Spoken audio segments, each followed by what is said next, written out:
Welcome to stockforestcourse.com speedearning.com।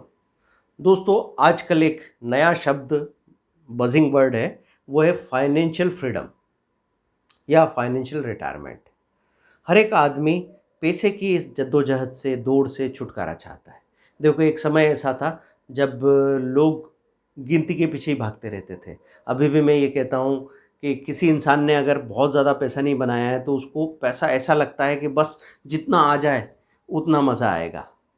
लेकिन धीरे-धीरे अभी जो नई जनरेशन आ रही है, जो सच में लाइफ़ की क्वालिटी की कदर करती है, नए-नए एक्सपीरियंसेस की कदर करती है, अपनी फीलिंग्स और इमोशंस की कदर करती है, वो चाह रहे हैं कि वो ज़िंदगी को बहुत बेहतरीन तरीके से एन्जॉय करके यहाँ से विदा लें।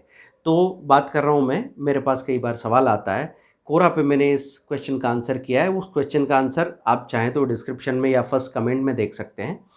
सवाल ये है कि कितना पैसा मेरे पास हो तो मैं फाइनेंशियली रिटायर हो सकता हूँ। सवाल क्या है?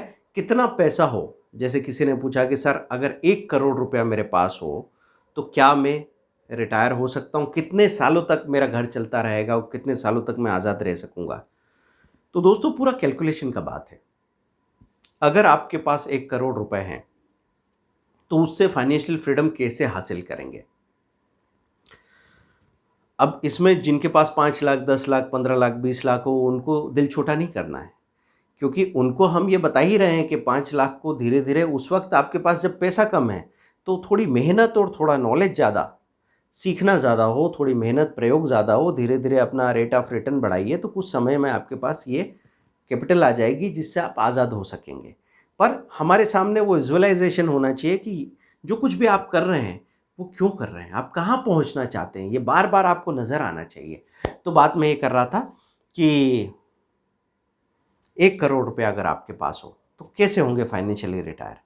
आप क्या करेंगे उसमें से कि हमने एक मोटा-मोटा एक्सपेंसेस का रिकॉर्ड दिया। तो ऐसा समझ लो कि अगर आप अपनी ज़रूरतें पूरी करना चाहते हैं और निश्चिंत होके ज़िंदगी को जीना चाहते हैं, महसूस करना चाहते हैं, दुनिया की खूबसूरती देखना चाहते हैं, तो बहुत ज़्यादा पैसा नहीं चाहिए। हाँ, अगर आप दिखावा करना चाहते हैं, रेट रेस में जाना चाहते हैं लाइफ़स्टाइल की और पॉम्प एंड शो में फँस जाना चाहते हैं, तो फिर तो 500 करोड़, 1000 करोड़, 2000 करोड़ भी काफ़ी नहीं है। तो ये आपको बिल्कुल क्लियर होना चाहिए कि मुझे क्या चाहिए। मैं ये कभी नहीं कहूँगा कि जो लोग 5000 करोड़ चाहते हैं, वो कुछ गलत चाहते हैं। ये आपका पर्सनल कॉल है।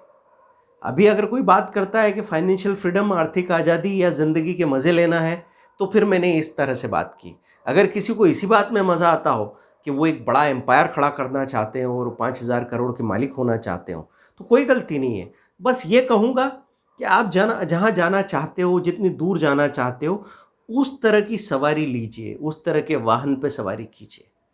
ठीक है? तो यहाँ पे मैं बात कर रहा था 1 करोड़ में से आपने अपने पर्सनल एक्सपेंसेस का एक आइडिया लगाया।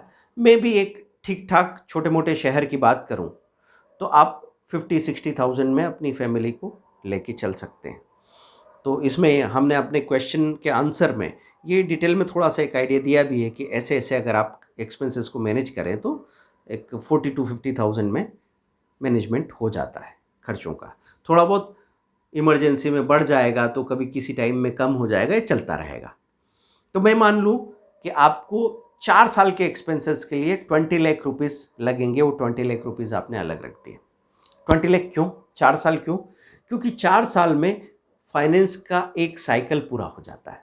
मतलब आप समझ लो कि अगर बाज़ार में बहुत बड़ी मंदी आ जाए यहाँ से और बाज़ार 2 साल तक नीचे ही पड़ा रहे, वहाँ से उठ के ऊपर नहीं आता है, तो भी 4 साल बाद ये वाली स्थिति बन जाएगी कि आपका पैसा कम होके वापस आपको रिटर्न देना शुरू कर देगा। तो उन 4 सालों तक आपके पास अगर अपना खर्च चलाने के लिए पैसा है, तो फिर बहुत अच्छी बात रहेगी। अब वो 20 लाख हमने निकाल के रख लिए हैं अलग, तो हाथ में तो नहीं रख लेंगे, उनको भी कहीं लिक्विड फंड में लगा के रखेंगे, शॉर्ट टर्म फंड्स में लगा के रखेंगे, तो वो भी कुछ ना कुछ रिटर्न तो देता ही रहेगा। मतलब आपका पैसा लगातार काम करे, ये ज़रूरी है अगर आपको काम से आज़ादी चाहिए तो 20 लाख रुपीज़ में ये मान सकता हूँ कि 4 एक साल में वो थोड़ा-थोड़ा रिटर्न मिलते-मिलते वो 21-22 कुछ हो जाएगा और 4 साल आपका खर्च चल जाएगा। अब रही बात, इधर जो आपके पास 80 lakhs बचे हैं, इनको हम कैसे करेंगे? आपने 50 लाख रुपीज़ तो कहाँ डाल दिए? लार्ज कैप म्यूचुअल फंड्स में डाल दिए, बड़े शेयर्स में, और 20 लाख रुपीज़ हमने डाल दिए मिड एंड स्मॉल कैप में, और आप चाहें तो 10 लाख रुपीज़ गोल्ड के ETF में डाल सकते हैं। अगर आपको ये कॉम्प्लिकेटेड लगता है तो मैं सिंपली आपसे कहूँगा कि 80 लाख रुपीज़ आपने mid and small cap fund में डाल के रख दिए, ठीक है, जिसका भी रिटर्न लंबे समय से अच्छा रहा हो। ऐसा नहीं जो पिछले 3 साल से अच्छा परफॉर्म कर रहा है उसमें आपने पैसा डाल दिया, क्योंकि म्यूचुअल फंड्स में ऐसा होता है कि अगर उनका पोर्टफोलियो पिछले 3 साल से बहुत आउट परफॉर्म कर रहा था तो अगले 3 सालों में वो हो सकता है कि थोड़ा कम परफॉर्म करे, क्योंकि साइकिल होगा ना। वैसे वो लोग अपना प्रॉफिट बुक करके दूसरे स्टॉक्स में शिफ्ट करते रहेंगे, लेकिन ये शिफ्टिंग इतनी ज़बरदस्त नहीं होगी कि सारे के सारे वो शेयर बेच दिए, वो सारे नए शेयर उठा के रख लिए। तो हर एक फंड मैनेजर का अपना एक स्टाइल, अपना एक तरीका होता है। जो एक बुल रन में परफॉर्म करता है तो दूसरे बुल रन में कहीं थोड़ा पीछे रह जाता है, और कोई दूसरा फंड मैनेजर जो अभी परफॉर्म नहीं कर रहा हो सकता बाद में आउट परफॉर्म करने लग जाए। तो ये ठीक है, मैं तो आपको बिल्कुल नॉर्मल रिटर्न्स की बातें कर रहा हूँ। मैं तो बात कर रहा हूँ कि म्यूचुअल फंड ने पिछले 40 सालों में एवरेज रिटर्न क्या दिया, आप वही कैलकुलेट करके चल सकते हैं। तो ये 80 लाख रुपीज़ सीधा मोटा मोटा 4 से 5 सालों के अंदर लगभग डबल होने को होते हैं। जब हम इनको 10 साल का टाइम देते हैं तो ये कम से कम 4 गुना हो जाता है, और अगर हम इसको 20 साल का टाइम देते हैं तो ये बढ़ के 7-8 गुना हो जाता है। तो अब क्या करेंगे, जब जब मार्केट में बड़ी रैली आएगी तो हम ऊपर का जितना भी सरप्लस बनेगा वो 20-25% निकाल के बाहर कर देंगे। बस एक सिंपल सी बात मैं आपसे कर रहा हूँ कि बाज़ार भाग रहा है और आपने देखा कि अब आपका पोर्टफोलियो 4-5 साल में बढ़ के, और आपको नज़र आया कितना हो गया कि वो जो आपने 80 लैक्स डाले थे वो 1.4 हो गए हैं, तो आपने उसमें से लमसम थोड़ा पैसा बाहर कर दिया। ऐसे आप काम करने वाले हैं ताकि आपको झटके न लगे, क्योंकि ये ही पैसा आपका आधार बनने वाला है, ठीक है। अब क्या करेंगे, उससे जो पैसा हमने बाहर निकाला वो तब तक खर्चा बढ़ जाएगा। तो सपोज़ उस वक्त आपने 25 या 30 लाख रुपया निकाला तो वो अब 4 साल के लिए काफ़ी होगा। अभी अगर 20 लाख 4 साल के लिए काफ़ी थे तो अगले 4 साल के लिए 25 से 30 लाख रुपए आपके काफ़ी होंगे। अब इसमें धीरे धीरे आप अपने एक्सपेंसेस को जितना सही मेंटेन करना सीख जाएंगे उतनी ही आपके पास सेविंग भी होने लग जाएगी। अब इसमें मैंने एक और चीज़ ये कही थी कि बाज़ार के उतार चढ़ाव के झटकों से बचने के लिए, क्योंकि कई बार लोग ये बोलते हैं कि मंथली एक्सपेंसेस कैसे चलेंगे, या मंथली एक्सपेंसेस को हमने जो पैसा गिना था वो कम पड़ रहा है। तो आप क्या कर लेंगे, अपने फंड में से SWP कर लेंगे, सिस्टमेटिक विड्रॉवल प्लान। तो सिस्टमेटिक विड्रॉवल प्लान में ऐसा हो गया कि आपने 10,000 या 20,000 का विड्रॉवल भी साथ में प्लान कर लिया। तो जैसे जैसे बाज़ार बढ़ता जा रहा है 20,000 निकल के बाहर आता जा रहा है। अगर आपको ज़रूरत है तो खर्च कर लीजिए, ज़रूरत नहीं है तो वो भी एक पैसा इकट्ठा होता चला जाएगा। जब जब बाज़ार में डिप आएगा तो वो पैसा आप mid and small cap mutual funds में डालेंगे। अब large cap, mid cap, small cap में क्या फ़र्क है? लार्ज कैप में कम रिस्क कम रिटर्न है, लेकिन मिड एंड स्मॉल कैप में ज़्यादा रिस्क और बहुत ज़्यादा रिटर्न्स है। तो लंबे समय तक अगर मैं अच्छे रिटर्न्स चाहता हूँ तो मैं वहाँ पे अपना पैसा लगा के काम कर रहा हूँ।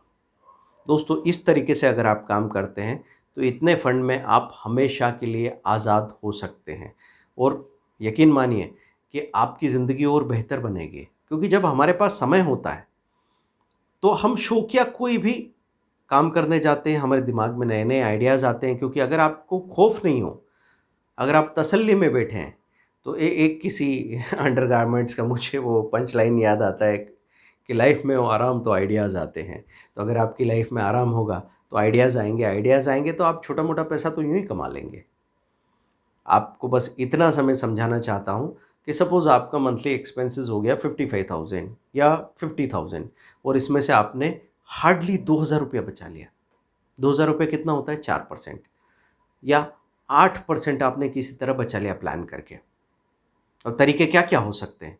तरीके बहुत सारे हैं।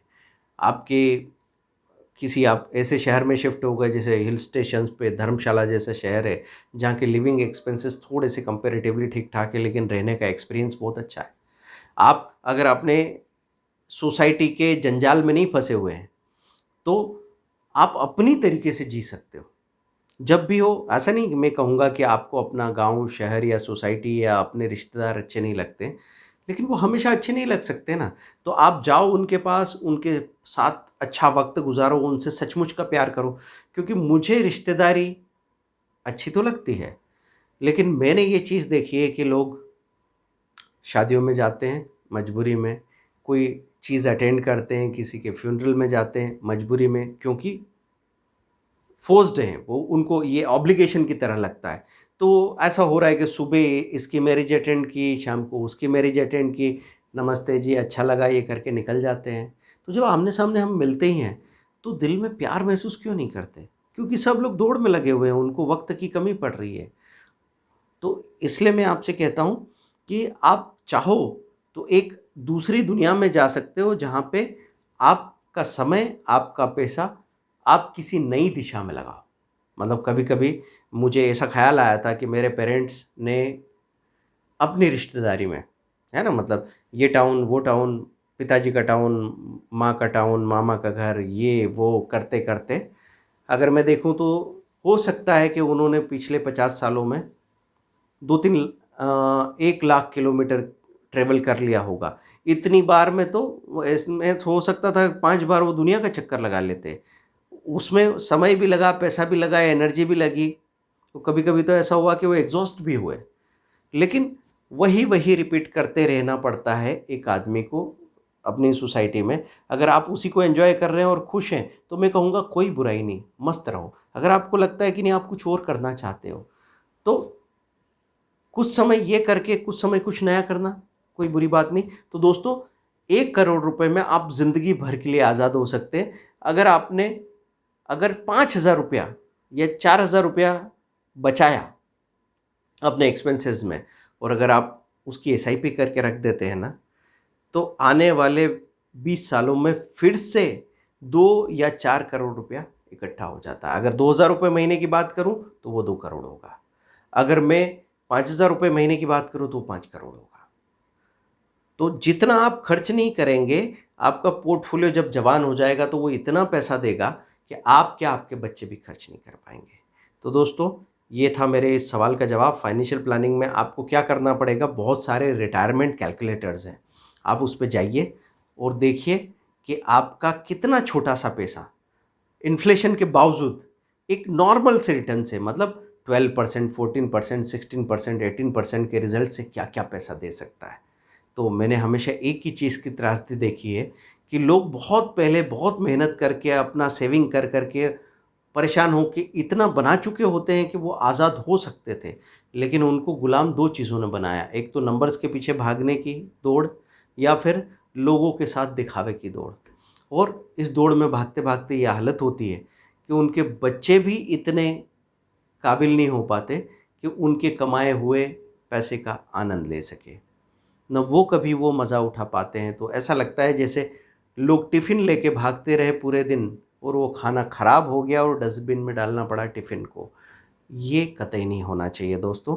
तो पैसा ज़िंदगी का मकसद नहीं है। पैसा, मैं ये भी नहीं कह सकता हूँ कि पैसे से आप खुशियाँ खरीद सकते हैं, लेकिन पैसे से आप आज़ादी खरीद सकते हैं। आज़ादी अपने तरीके से जीने की, आज़ादी अपने तरीके से सोचने की, आज़ादी अपने तरीके से महसूस करने की। ज़िंदगी को आराम से जिएँ अब हमारे साथ। और अगले संडे को हमारा स्पेशल मेगा वेबिनार है। आप पोस्ट में देखते रहें। आप अगर हमारे व्हाट्सएप ग्रुप में या टेलीग्राम ग्रुप में जॉइन हैं, तो आपको खबर मिलती रहेगी। और हमारे साथ आइए, पहले हमारी बातें फ्री में जो वीडियोज़ हैं उनको सुनें। सब्सक्राइब करके रख लीजिए कि अगर आपको हर एक वीडियो नया-नया देख के समझ में आया, तो आगे मुझे नहीं बताना पड़ेगा कि ये चीज़ें आपके लिए काम की है कि नहीं है। लेकिन दोस्तों, अगर हम पैसे को ठीक ढंग से हैंडल करना चाहते हैं, जानते हैं, तो हम बहुत अच्छे तरीके से ज़िंदगी जी सकते हैं। Thank you very much. अगले वीडियो में आपसे मिलते हैं।